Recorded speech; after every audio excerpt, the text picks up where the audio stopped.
Hello, I think we're now live.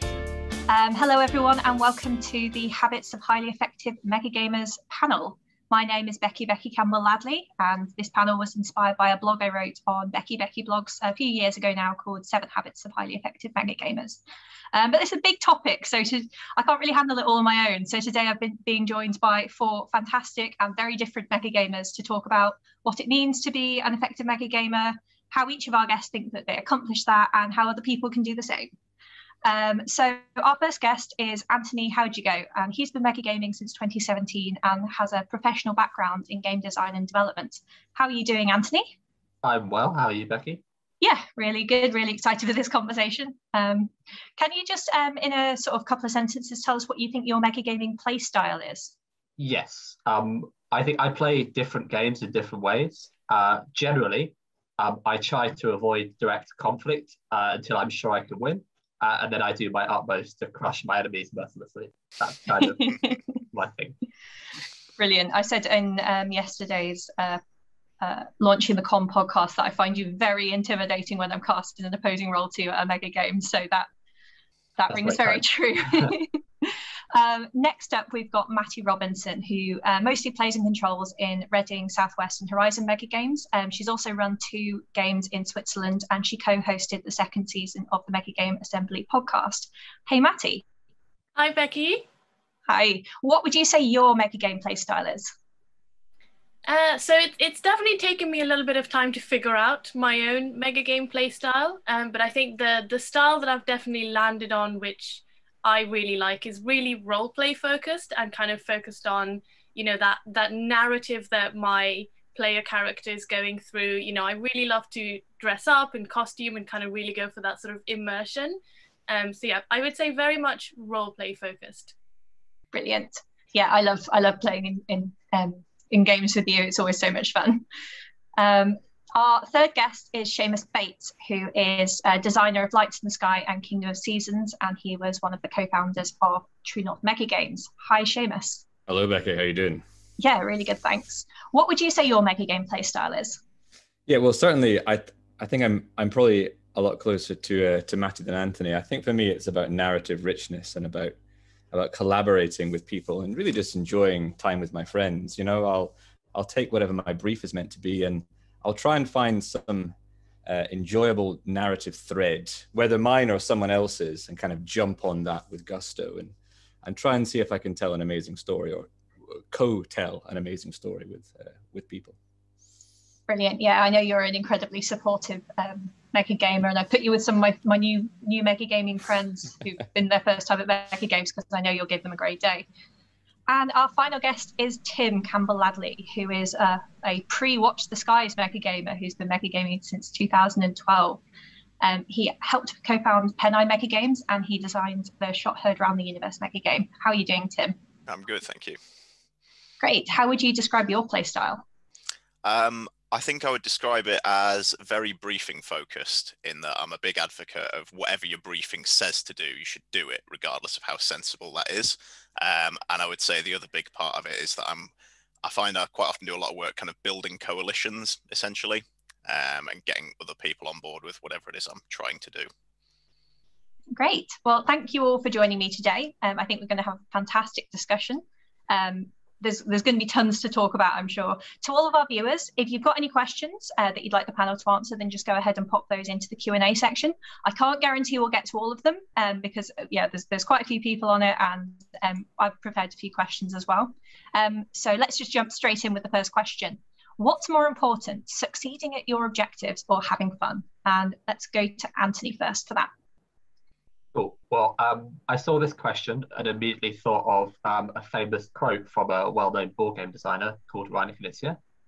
He says, when playing a game, the goal is to win, but it is the goal that is important, not the winning.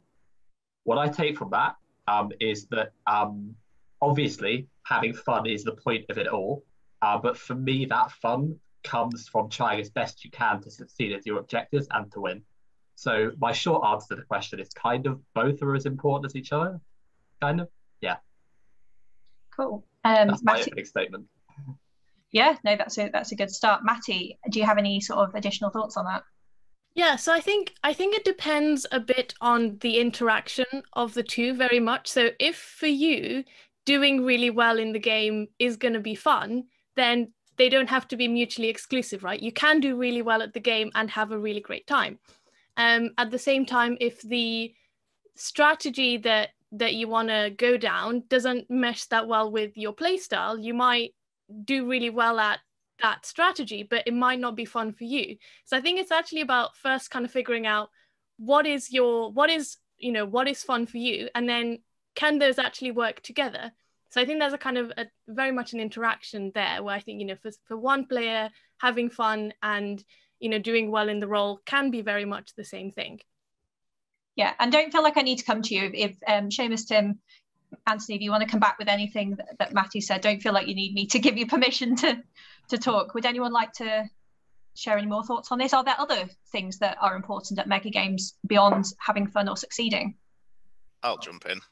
I think it is, the answer is obviously both.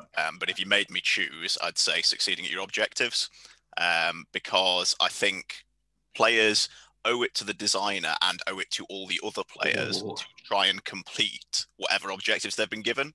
The designer hasn't written your brief using random words. If he's told you to achieve a thing, you're playing a part in the ecosystem, essentially. And there's definitely constraints on that. That's certainly not saying that you should win at all costs. You should absolutely do your best to win within the constraints of your brief, within the constraints of being fun to be around and fun to interact with. But yeah, if you made me choose, succeeding at your objectives. That's a spicy take, Tim. There you go. Yeah. Now we got something to get our teeth into. Yeah, I do see your point. I don't think designers should expect players to behave in a way where they prioritize their objectives over their own fun. I don't think that's an expectation designers should have. But that said, mega games are a communal activity, and if players do behave in that way, it can be better for the game as a whole. I do think that way. But this panel is about how to be a highly effective mega gamer, right? Not how to win at mega games. And I would say that losing in mega games can be as much or more fun than winning. You know what I mean? Being thwarted in your nefarious scheme at the last moment by a plucky band of opponents is absolutely glorious. And whether you're the hero or the villain in that particular story, it's one that may well be spun into the legends of metagaming in pubs for years to come. So even if at the end of the day you have achieved none of your objectives, so long as those objectives, and I do take your point, Tim, some of those objectives were A, plausible, and B, something that you would want to actively pursue as part of an enjoyable day, fair enough. But if you end up achieving none of them because you were thwarted by fun opposing players, I don't see this as I don't see any problem with that. I think that's perfect, in fact. And I don't disagree with that about, if you get shot down and fail at everything, that means that you've done badly and had a bad day. Absolutely not. I completely agree about the losing valiantly can be great and make a great day for those around you. I guess the kind of behavior that I'm implicitly criticizing is where players don't really like the look of whatever role they've ended up with or whatever they're doing, and so decide to go off at right angles and do something that is fun to them. And I think we can all think of times where we've seen behavior like that at games where players have abandoned the brief and abandoned their objectives, and maybe they did have a better day, but can you honestly say that it contributed and sort of improved the net quality, net enjoyment of the game? No, not usually, because that players this loops back to what I was saying before about everyone fulfilling a niche in the ecosystem. And this isn't it's not like it's not a play. You can't be given a script and told what to do. The designer should be creating interesting briefs that give you options to explore and room for maneuver. But there is definitely weight on the player to do their part once it's given. So I think I would definitely want to jump in and say going off on right angles from your brief doesn't always work out. I think that's definitely not the case. And I think actually you can kind of turn it around and, bring it back to about being an effective mega gamer, it depends on how effective you are and how you go at right angles to that brief. So you might kind of see that there's a really great opportunity in the way the narrative is developing for you to go off a bit on right angles to that brief and actually create a really interesting game for a lot of other people's, because you're opening up opportunities. So I think it's, and then there's the other way of, you could go off of right angles and that is very ineffective both for yourself and for other players. So I think going kind of off script or off brief doesn't automatically have to be bad or good. It's about how well you do it and how your actions add to the rest of the game and the rest of the player's day. And at what point in the game, I think you do that. Absolutely, if it's turn one and you're like, nah, to hell with this brief, I'm going to do this instead. Yeah, I think that is somewhat disrespectful to what the designer perhaps is hoping to achieve, and they've balanced the game in a particular way. But if at the 2/3 mark, 4 or 5 hours in, you decide, actually, my character would do this, because the game state has changed so much that actually now my initial objectives no longer make any sense whatsoever. They are unachievable, or perhaps they've all been achieved. Perhaps you're so great that by hour 2 you've ticked all the boxes and you're ready for more. I mean, obviously no one in this panel, but someone hypothetically. Then at the 2/3 mark, suddenly you're thinking, well, my character might actually do something slightly different now. I think that can add some spice to a game. Yeah. I think as a general rule, if you are going to do that, think about the impact it has on players around you, and try to do something that builds on the designer's vision rather than undermines it. That's the golden rule for this kind of thing. I think that's a really, really great point. Yeah. Agree. Yeah. And the more you do it, the more games you play, and the more you are familiar with a given setting for a game, the more confidence you can have potentially to go off on a bit of a tangent, knowing that it will create that kind of environment. I think that's another dynamic as well. So we've had a couple of interesting comments from a couple of people who are watching. So which I'll throw them both to you to discuss. So Dave Boundy said, if you're intending on going wildly off brief, is it courtesy to discuss that with your control? And Alex Becker said, is how much of it is part of the role of the designer to make sure that losing or failing is still fun? So let's talk about going wildly off brief and how much you should loop and control. Seumas, do you want to start with that? Well, my experience of going, so I'm thinking of Event Horizon, immediately came to mind when we were talking about this. And my experience of control, particularly experience control, I think there's a difference between like a first-time designer and someone who has been to many games and designed many games, actually can find a player taking their material and going, yeah, but how about this now? Actually very exciting and a very positive experience, actually. And actually can be all for it and throw you towards your wild ideas. And so absolutely, like discussing with control, and at the end of the day, if game control says, look, if you do this, it's going to completely unbalance the game state and it's going to ruin all these other teams' games, then I think you do, just as a person, have a little bit of responsibility to say, oh, fair enough, okay, maybe I'll do something else instead. Or do you, how would you suggest I do something like this? I think discussing with control is always important. I'd go so far as to say discussing with control basically anything that you're going to do that is not a straightforward interaction laid out by the game rules. It's always good to have your control looped in, because mega games are at their best, I think, when whatever narrative world you're exploring reacts coherently and consistently and pushes back. And if control don't know a thing is happening, how can they possibly make the world push back? And you'd hope, again, your system should handle the repetitive common interactions, but it's a mega game, stuff will come up that falls outside that. So yes, always looping in control for everything.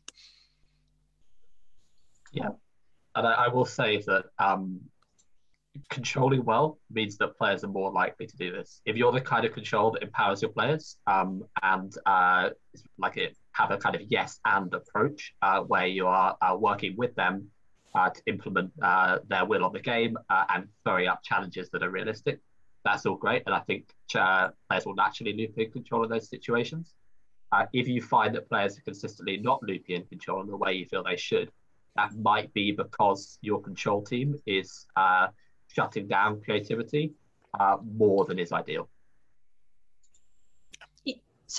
And being not being a highly effective megagamer, being a highly effective control, I think all of us would agree, often involves saying, all right, but and that is something I would say control, I think particularly first time control often get a little intimidated by and say, oh no, you can't do that. But actually saying, well, let's see what happens, can really spice up a whole.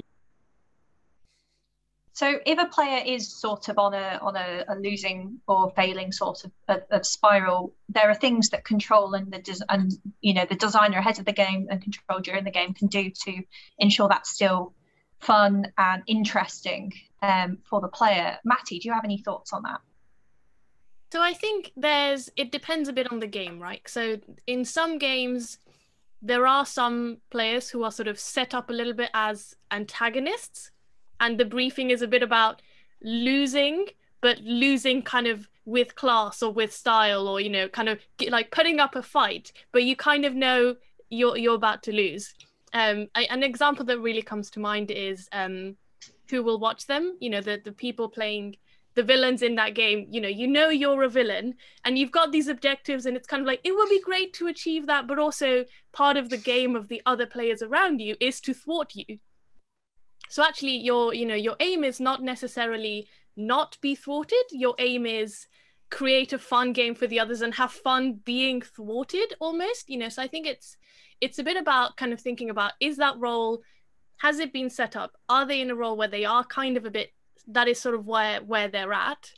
And then, I think at that point, casting is really important. You've got to put the right people in those roles.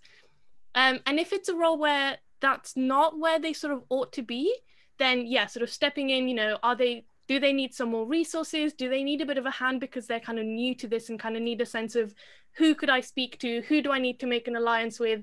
Who's a person maybe they haven't spoken to that actually, if you chatted together, you might actually come up with something really great, and they just haven't made that connection, which maybe the designer had assumed they'd make. There were some really good points there, but before we go on, I'd just like to protest, as someone that had to play the Muggle security forces at Who Will Watch Them, the very notion of the villains complaining that they are powerless punching bags. That was not our experience in the FBI, shall we say.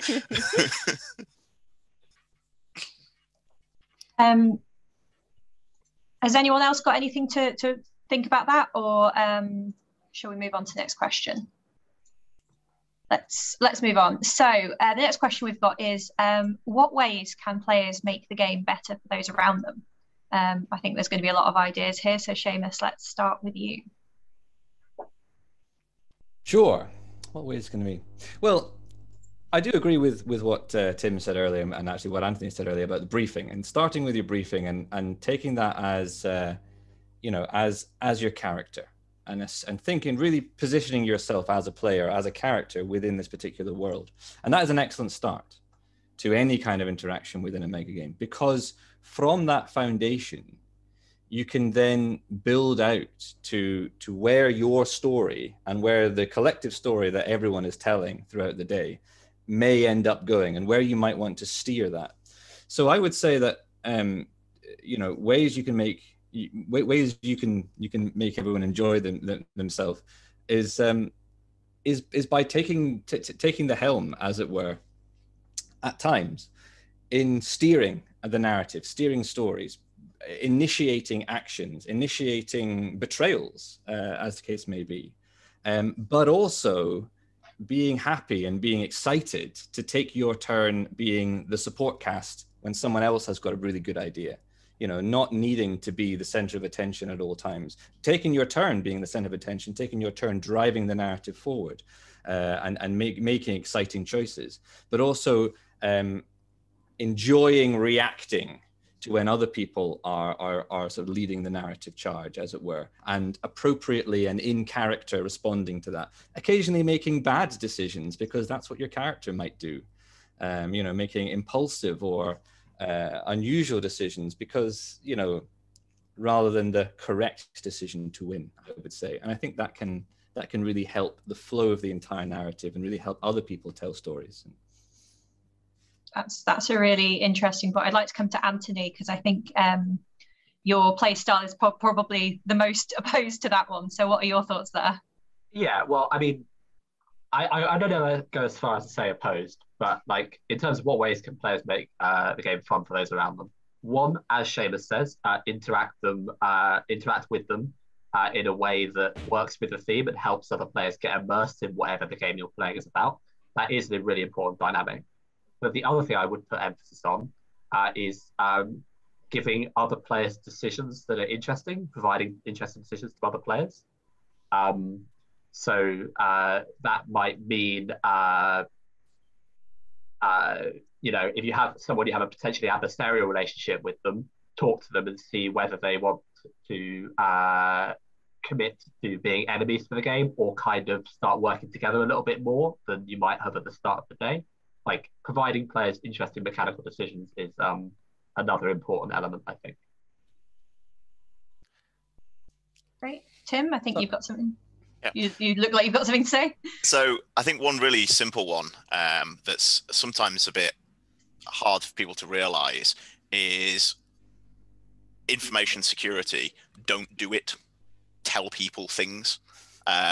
Because your natural impulse when you've gathered some secret-ish information about, they've got that card, or he's plotting to assassinate her, or whatever it might be, is to keep it to yourself and see how you can manipulate it.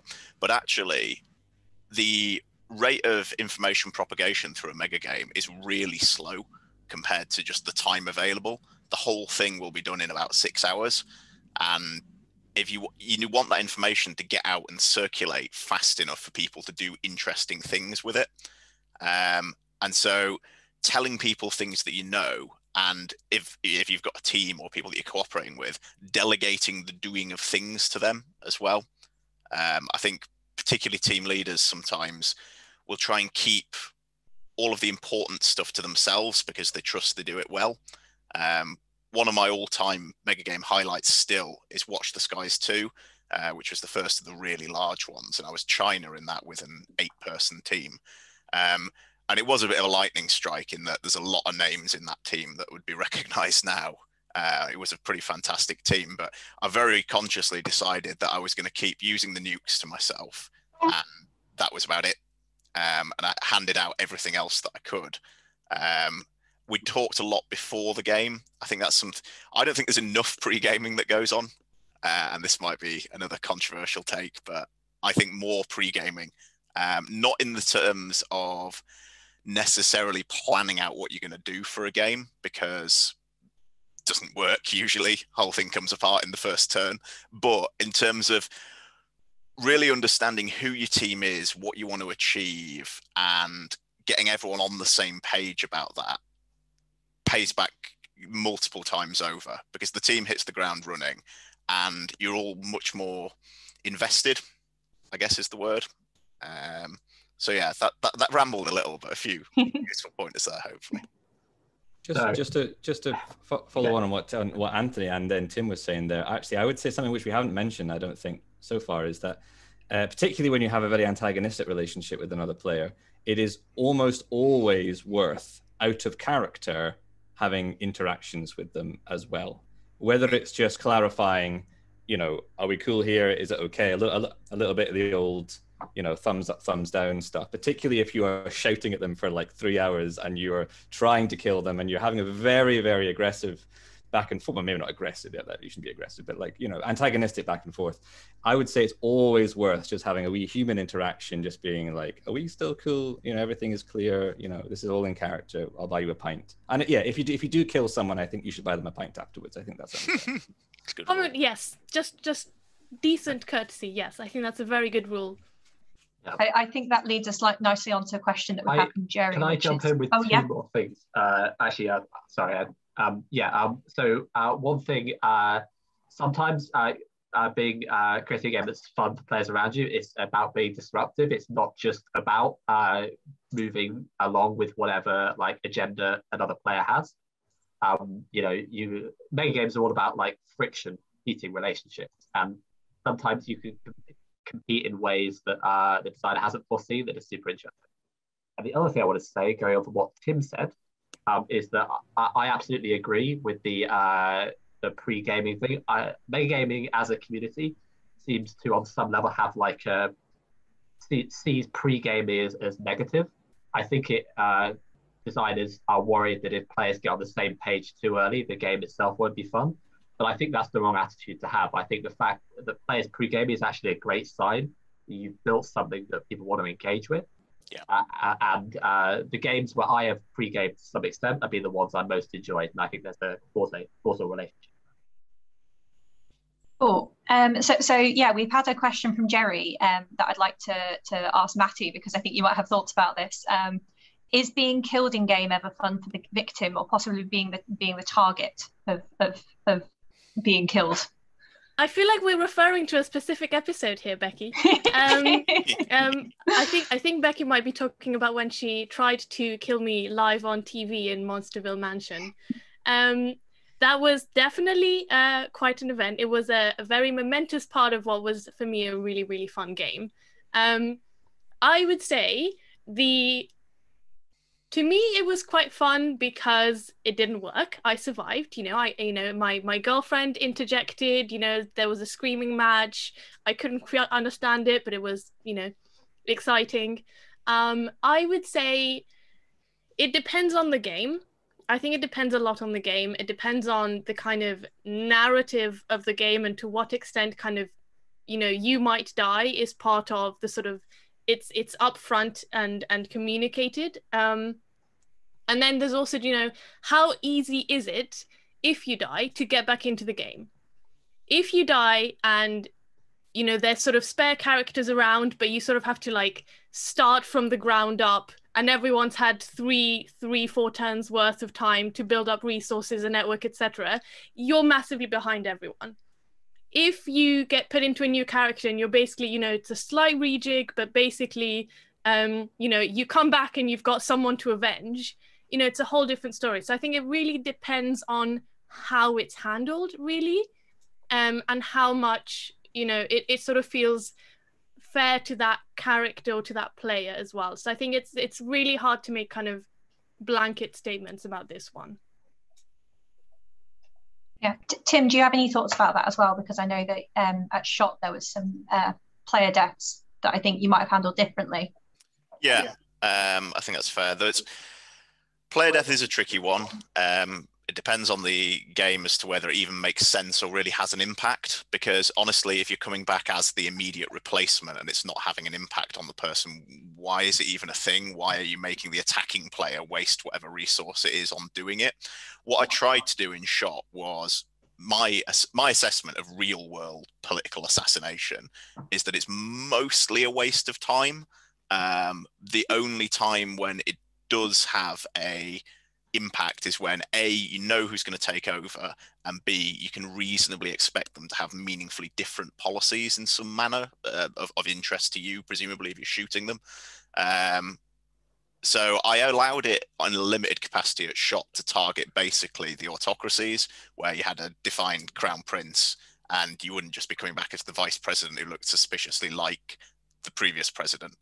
And it didn't work because there was one particular team that, because of how I'd set up the factions, they just got targeted again and again and again. And my espionage system wasn't very good, and they couldn't meaningfully... On one level, it didn't really impact that player because they just kept coming back as the heir, and they put the hair in a different hairstyle each time, which I thought was a fantastic response. But they did say afterward that they felt a bit persecuted by it. And I just had to look at it afterwards and think, well, what did that actually add? Possibly some sense of achievement for the team carrying out the attacks in a very symbolic way. But were there other things that I could have done that would have given them that same achievement? Yeah, pretty much, almost certainly. And I think Matty made a really good point about how you're reintroduced, because I have played games where I've been playing a named individual and I've died and I've come back as some absolute nobody. And I think if you look at a brief you're handed when you come back in and you think, would this have been a starting brief? Could a player have turned up to play this from the start of the day? If the answer to that is no, why am I looking at this? And I think one of the things that we tried to do for Becky's various runs of Everybody Dies were we had at least some roles which were intended as late injects for dead players to return as, but they were unique in some way. They had some feature that only they could offer. So it was the commander of the Golden Company coming over from Essos. It was Lord Commander of the Night's Watch. Not a particularly well-resourced role, that one, famously, but interesting for the right player in that, there's a challenge to do there. I think there's a thing as well about, who is the person being targeted, a new player or an experienced gamer. Becky trying to kill me at Monster Mansion. I had an inclination that she was kind of working up to it for about 2 turns, and that by that point I'd played close to 20 games, not quite, but I'd played a fair amount of games, and so I could handle it, and I could kind of see it coming, and it didn't work in the end. But I think even if it had worked, it would have been upsetting because I'd spent a lot of time on this character and they'd had this whole journey, and it was like, oh, I have to start again now. That would have been hard. But I think if I'd been a new player, it would have almost killed my game, because it would just be such a new thing. You're this new experience, you don't know what's going on, and then on top of that, you're getting killed. Like, what is this? So I think we need to be mindful of that as well. Yeah. Cool. So, sorry, Anthony, go ahead. I was going to say, yeah, I agree with Matty about it. It's a very personal thing, killing someone, and it helps if you have a personal relationship with the person you're going after. The other thing is just as a general rule, to sum up a lot of what Tim was saying, I think as a rule, the games where assassination works best are the ones that are more driven by individual personalities rather than like united factions. And Everyone Dies is a perfect example of a game where death worked really well for that reason. And it's also about managing expectations, which you did by naming Everyone Dies the way you did. I think some players were trying to die in that game and saw it as a failure on their part if they didn't manage to. Great. So let's go on to what pitfalls you think that inexperienced megagamers can fall into. Let's go to Tim to start us off on that one. So I've alluded to some of it earlier. I think the point about information security is a big one, keeping secrets to yourself. I think telling people things is both good for the game, but also actually good for you, because it really quickly builds trust. One of my mega game top tips is tell people things even if they already know it. Because if you establish a reputation in their mind as this is a person that reliably conveys me accurate information, they trust you if you need to ask them to do something. And when you do slip in the lie, it's got suitable amount of padding around it. So that's probably a top tip. And I think this one really only hits for your first and maybe your second mega game, but thinking that what I'd term the board game elements, whatever defined rules you're given, maybe there's a map, maybe there's an economy game, thinking that that's the game, it isn't. It should have meaningful outputs, otherwise why is it there? But mega games are won, lost, and most of the fun is to be had in the interpersonal interactions. It won't really matter if you're the most successful tribe conquering your way across wherever it is, if meanwhile the other players are playing the diplomacy game and form a massive federation of all the other tribes against you. That's one really simple example, but I think, focusing too much on the mechanics and not understanding as well that even within those mechanical rules, that's only the beginning framework. And if someone else comes up with a persuasive argument about, I would like to do this thing, it is realistic for the game world, and it could plausibly have this effect, Control will just change those rules if necessary and come up with a way to implement it. So you do need to understand the mechanical aspects, but it's not the game.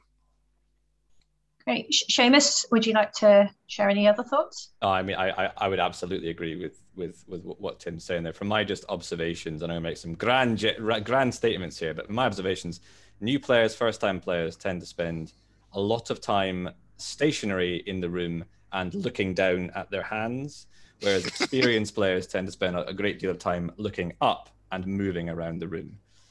And, that is often, as when I've been new player control, a lot of what I've been trying to do is to get first-time players to stop focusing on components and start talking to people.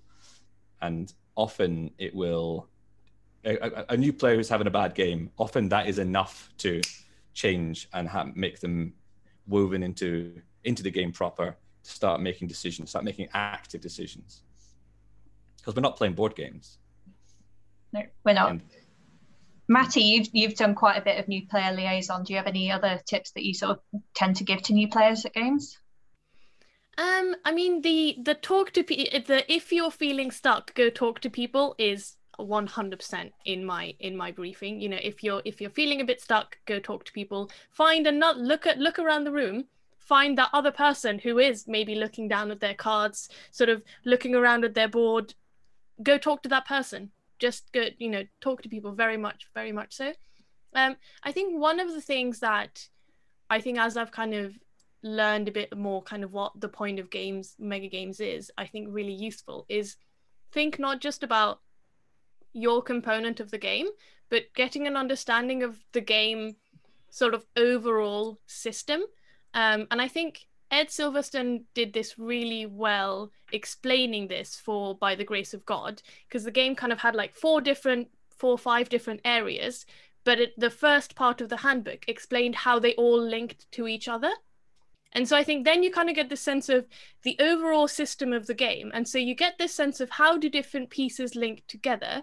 And actually, one of the things that I think differentiates a really, really effective player is that they understand that overall link, and then they can go, at any point in the game, what is an area that isn't linking up well, or where players who should be working well together aren't working well together? Where can I step in and be that person who is sort of the talking point and kind of linking people up and kind of making things happen? So I think thinking at a more kind of systematic level, I think, can be really helpful to kind of get a sense of, what's the overall narrative here, not just sort of what's happening on this one map or something like that. Thinking at a really high kind of systematic level. Yeah. Either linking up or how can I crowbar them apart, I'm sure. Absolutely. Yeah. Maybe there's 2 factions that are just working a bit too well together and they're becoming a powerhouse. How do we undermine that? Absolutely. Knowing where to apply pressure and how it'll come out of other bits of the game. Yeah, really good point. Great. So let's go on to a slightly different topic. How important is it to spend time doing control when you're in terms of developing yourself as an effective mega game player? Tim, I can already see you gearing up for this. No, I know. I know who I want to answer this question. And Anthony, what are your thoughts? I will go. Thanks for that setup, by the way. I think obviously we're a small community. It's important to find ways to give back to the community. How you do that, what individual best does that, is different on a case-by-case basis. For some people, they really enjoy controlling something they consistently want to do, and for them, by all means, control away. For others, if you could help behind the scenes, either with like the design and development of games, or with bringing megagames to a larger audience, any of those things, you can do that and maybe control slightly less much. That's it. That's all I'm saying on this. I think we've got some different points of view here, Tim. Wouldn't controlling slightly less entail negative numbers? So I completely disagree, which is hence my excitement at this question coming up. I think, do you like mega games? Do you like going to mega games? If so, I consider it a basic obligation that if you're the sort of player that's going to go to several games a year, you should be controlling. And the classic calendar way back when was 6 a year, and I'd say that might be about average for a sort of fairly keen player that goes to a good few in more normal times. There's always the Bambridge lunatics that'll do 30, but we can't allow for them. The rule that I've always pushed people is 1 in 5.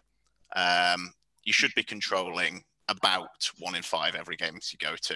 Now, there are some people who love control and will do it at every game. Heroes, because you can't run a mega game without them. And there is a difference between the types of control. If you get into do NPC control or something like that, where NPC control is, for me, the absolute best possible place to be at a mega game, because you're essentially playing, and if that character dies or is rendered irrelevant, you can come back as someone else at will. So that is not a working control in my eyes. It's so much fun. If you're doing main map control and you are, trying to keep the table running to time and people doing things in the right phase, that is a working control. And again, there's some people that enjoy it, but honestly, not many. When we were running Pen9, we did find that what you get is if you have the same people controlling again and again and again and again, they burn out and they stop coming. And that starts to create problems because you need control to run games, as alluded. And the easiest way to prevent that is for people who want there to be mega games to step up and control. And if you're doing 1 in 5, it's not especially onerous. Pick a game where either what I've done in the past is, if there's a game that I look at it and I think I'm not super interested in that, I'm still going to go, but it's not one that really screams at me, I'll sometimes volunteer to control it because I view it as paying my dues. And I take Anthony's point that there's not only one way to contribute to mega games, but it's so fundamental to making sure that there continues to be mega games. I think everybody should be doing it. And I also think it has the benefit of making you a better player. I think once you've seen it a few times from Control's side, it does give you a different perspective on it. But that's enough of a rant from me. I'll open it up. Matty, I think you're one of those heroes that I think you've controlled more games than you've played. My long run average is basically like 50-50 more or less, but I didn't.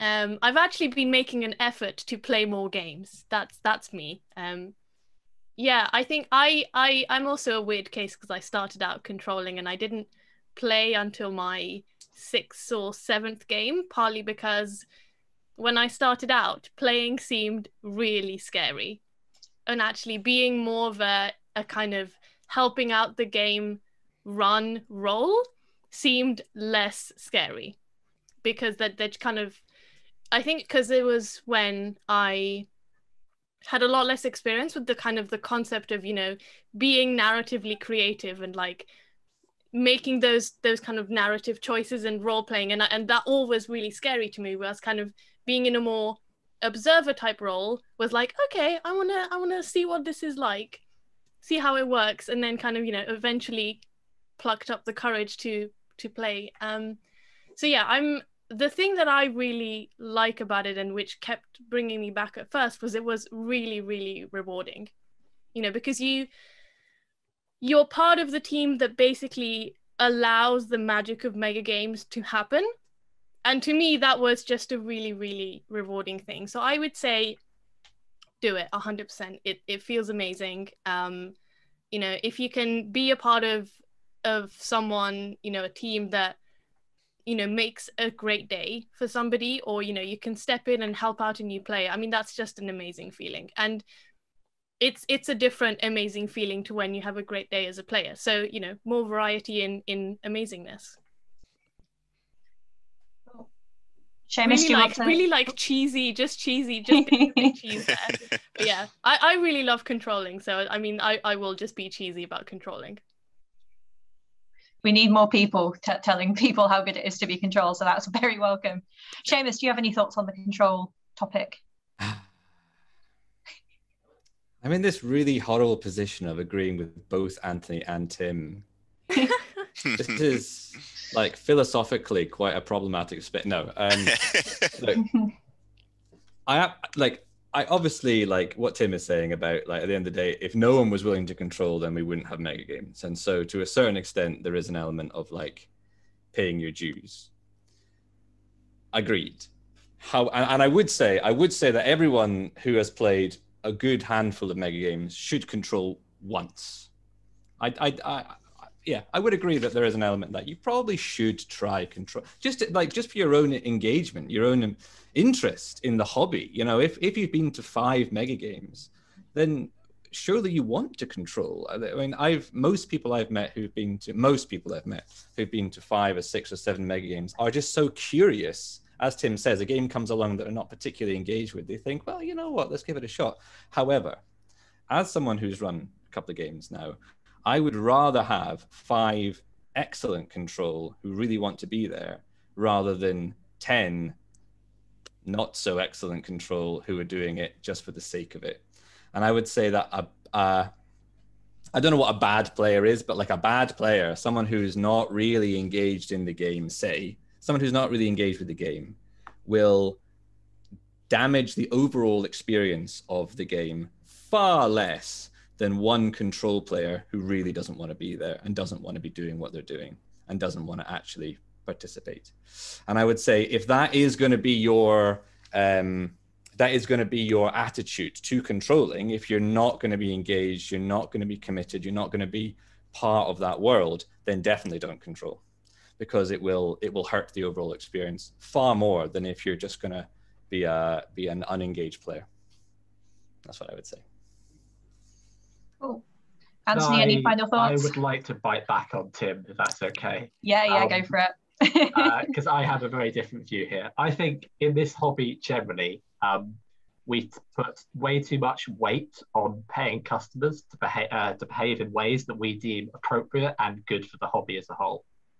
It's not just control. It's also, we kind of expect designers to invest the time to make a game and then run it whilst breaking even or losing money. But it encapsulates the control debate as well, because we're putting an expectation on players traveling the length of the country, spending a lot of money on accommodation, transport, and just a time investment as well, and not giving them much in return.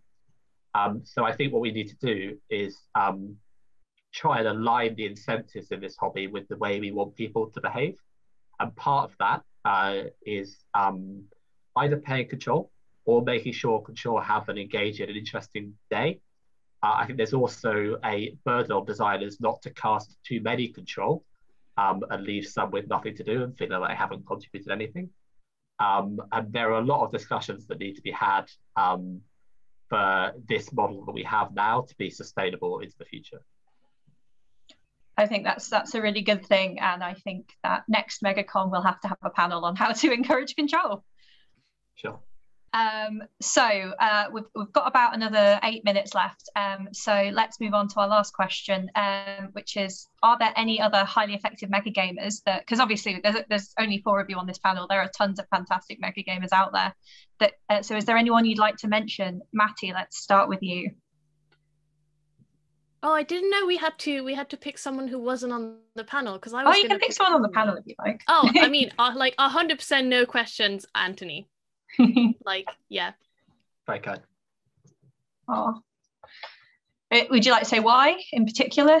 I would say Anthony is one of those people who, when I first started mega gaming, and when you kind of start getting that sense of like faces and like who's who kind of thing, Anthony was like a recurring just, oh, he is doing, you know, I'd be in a game, Anthony would be there, and who would be the person like halfway through the game who is running the show? 9 times out of 10 it would be Anthony. Yeah. Yeah, that you sort of like, when you know you haven't heard from Anthony for a little while, you just sort of like, oh God, what's going to happen next? Great idea. So Anthony, let's come to you. That's very kind words, Matthew. Thank you. I had assumed we were excluding other panel members, but given that we're not, there are several people here. I would mention Matty for making sure everyone around her has a good day consistently. Tim for having the sheer force of will to pull together a coalition around whatever given issue he cares about, and Seumas and Becky as well for different reasons. Mainly Becky involving getting elected positions she really shouldn't be. And Seumas, I haven't played that much with you, so I have less to say, but I hope we can rectify that in the future, because what I've heard is very good. In terms of people not on the panel, I'll probably give a shout out to Ed McDaniel. I think he's very astute mechanically, and like Tim, he's very effective at building a coalition of allies around him. And I think the one thing he needs to work on is that he occasionally overreaches and tries to achieve too much. But yeah, that's my shout out. That sounds like a good summary of it, to be honest. Seumas, how about you? It's interesting. Yeah. So strangely enough, the first person that popped into my head when you said that is a player called Sabitha, who I don't know if any of you actually know. She's mainly played games in True North games. I think she has been down south a couple of times. But anyway, and it was what I think it was Tim that said about applying pressure at exactly the right point. And Sabitha is by personality fairly quiet. Kind of an anti-Tim in that regard. Doesn't really get in people's faces. Doesn't really like make a shout and scream and stamp feet and demand stuff. But as control, you always have to keep an eye on where she is within the political matrix of the game, because at any moment she will, in my experience anyway, just pull out a very small stiletto dagger and ruin like a dozen plans in one go by just piercing straight through and just unravel an entire like section of the game space. And we'll generally just sort of go, okay, and then walk off again, like after she's managed to do it. So I would say, like, in terms of, to sort of taking a slightly different direction, I would say that in terms of someone who, in my experience anyway, generally understands the full ecosystem of the game at any one moment, and who knows exactly which tiny button to push to forward their objectives and to destroy a whole bunch of opposing players. Yeah, I would say Sabitha. It's always fun. I will make sure to keep an eye out for her at the next True North game I come to. Get on her good side early. Tim, how about you? I also thought we had to look outside the panel, so shout out to everyone on it. But the one that I would like to mention is actually a bit of an exemplar, firstly, of playing your brief, and secondly, of the point that was made earlier, I think by Seumas, about winning not really being relevant to whether you're effective in terms of being memorable, being fun to interact with. But I'd like to shout out Adam Carpenter. And Adam plays his brief with a fury and devotion that makes me look like a part-time amateur, usually with absolutely calamitous consequences for whatever chances of success he had, measured by whatever in-game metric. And I'm reminded particularly of the Den of Wolves, where the three-part run for president was Becky and Matt, who both essentially played like politicians and tried to offer things that people wanted to hear so that they would vote for them. And Adam, who was pushing uncompromising a planned economy, everything to be held, what are civil rights? This is an emergency. All power should be delegated to the president. All resources should be pooled. All civil liberties suspended. And it was an interesting take. And, most players, on sort of seeing the temperature of the room and that they were probably getting about 2 votes out of 40, might have recalibrated. No. Straight down the barrel of the gun, unto the very end. And honestly, he plays like that in every game I've encountered him in, and it's always a delight seeing him on the cast list there. Brilliant. Yeah, I remember that game very well, and he was a very interesting presidential opponent, because he was just so unexpected, and I didn't know what was going to happen with him. Great. So that's about all we've got time for today. Thanks so much to each of you for joining me today. Before we leave, I know, Seumas, you'd like to briefly mention the True North Design Symposium. Yes, thank you, Becky. Yeah, and thank you for organising this fabulous panel. So on the 24th of April, Saturday, 24th of April, True North are going to be hosting our second design symposium. This is much more focused on designers and game runners, but obviously players and people with an interest in the hobby are more than welcome. But we're going to be taking a very deep dive on this year's topic is the economy. So we're going to be taking a very deep dive. We've got some very interesting papers going to be presented on the topic. We're going to encourage a lot of discussion, and then we're going to move on to a bit of a design, sort of breakout rooms for sort of design questions for upcoming games. So yeah, the economy, of course, critical element of many mega games.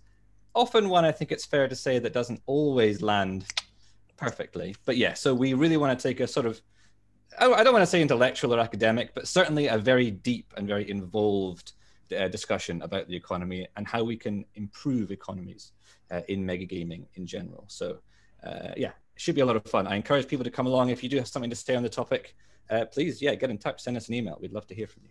And they can find that just by searching True North on Facebook. True North on Facebook, yes, indeed. We have a lovely Facebook group. We're also on Discord, if you prefer Discord.